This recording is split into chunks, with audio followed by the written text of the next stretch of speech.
အားလုံးပဲမင်္ဂလာပါရှင်သတင်းကျွတ်မဟာတမယမှာအားလုံးပဲစိတ်ချမ်းသာခြင်းကိုယ်ကြီးကျန်းမာခြင်းနဲ့ပြည့်စုံကြပါစေလို့ပန်းအောင်လေးတို့မိသားစုမှာမေတ္တာပို့တာလိုက်ပါတယ်ရှင်သတင်းကျွတ်ခါတမယမှာစိတ်ချမ်းသာခြင်းကိုယ်ကြီးကျန်းမာခြင်းနဲ့ပြည့်စုံကြပါစေလို့ဒီတိုင်းလေးတို့မိသားစုမှာဆုမွန်ကောင်းတောင်းပေးလိုက်ပါတယ်ရှင်သတင်းကြိုခါသမယာလေးမှာစိတ်ချမ်းသာခြင်းကိုယ်ကြီးကျန်းမာခြင်းနဲ့ပြည့်စုံပါစေလို့မိမိကလေးတို့မိသားစုမှာဆုမွန်ကောင်းတောင်းပေးလိုက်ပါတယ်သတင်းကြိုခါသမရာလေးမှာစိတ်ချမ်းသာခြင်းကိုယ်ကြီးကျန်းမာခြင်းနဲ့ပြည့်စုံကြပါစေလို့ Forest လေးတို့မိသားစုဟာဆုမွန်ကောင်းတောင်းပေးလိုက်ပါတယ်ရှင် Hello အားလုံးပဲသတင်းကြိုအခါသမယာလေးမှာစိတ်ချမ်းသာခြင်းနဲ့ကိုယ်ကြီးကျန်းမာခြင်းနဲ့ပြည့်စုံကြပါစေလို့သမီးတိုင်းလာလေးနဲ့အတူဖဖေကနေပြီးတော့မှဆုမွန်ကောင်းတောင်းပေးလိုက်ပါတယ်သတင်းကြိုခါသမယာလေးမှာစိတ်ချမ်းသာခြင်းကိုယ်ကြီးကျန်းမာခြင်းနဲ့ပြည့်စုံကြပါစေလို့ဆွမ်းချိုတို့မိသားစုမှနေဆုမွန်ကောင်းတောင်းပေးပါတယ်ရှင်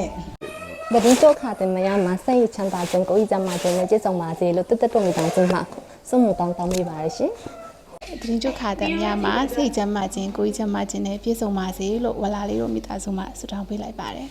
သတင်းကြိုခါသမယာမှာအားလုံးပဲပျော်ရွှင်ကြပါစေလို့သမီးလေးမမြတ်တက်လျာတို့မိသားစုမှဆုတောင်းပေးလိုက်ပါတယ်ရှင်ဟုတ်မင်္ဂလာပါသတင်းကြိုခါသမယာမှာစ၍နောက်နှစ်ပေါင်းများစွာတိုင်အောင်မြန်မာနိုင်ငံသားအပေါင်းနဲ့ကဘာသူကဘာသားအပေါင်းတို့ဘေးရန်ခတ်သိမ်းငြိမ်းကြပါစေဒေါသခတ်သိမ်းငြိမ်းကြပါစေဆင်းရဲခတ်သိမ်းငြိမ်းကြပါစေနှလုံးစိတ်ဝမ်းအေးချမ်းကြပါစေလို့အန်ဂျီဦးကြီးမြတ်တို့သမီးလေးရွှေရီဖွင့်မြတ်မိသားစုတို့မှမေတ္တာဆုတောင်းမေတ္တာစကားပို့တာအပ်ပါတယ်ခင်ဗျာ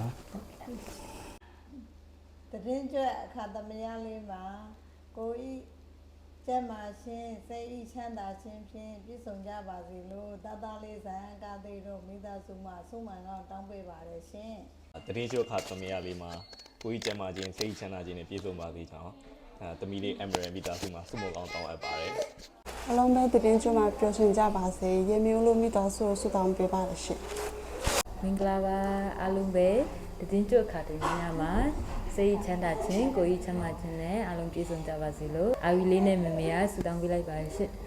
ရရှိစရာလေးတွေထပ်ပါလေလို့နေလေးတို့မိသားစုမှဆုတောင်းပေးလိုက်ပါရရှင်အားလုံးပဲသတင်းကြိုခါတင်ညမှာစိတ်ချမ်းသာခြင်းကိုယ်ကြီးချမ်းသာခြင်းနဲ့ပြည့်စုံကြပြီးတော့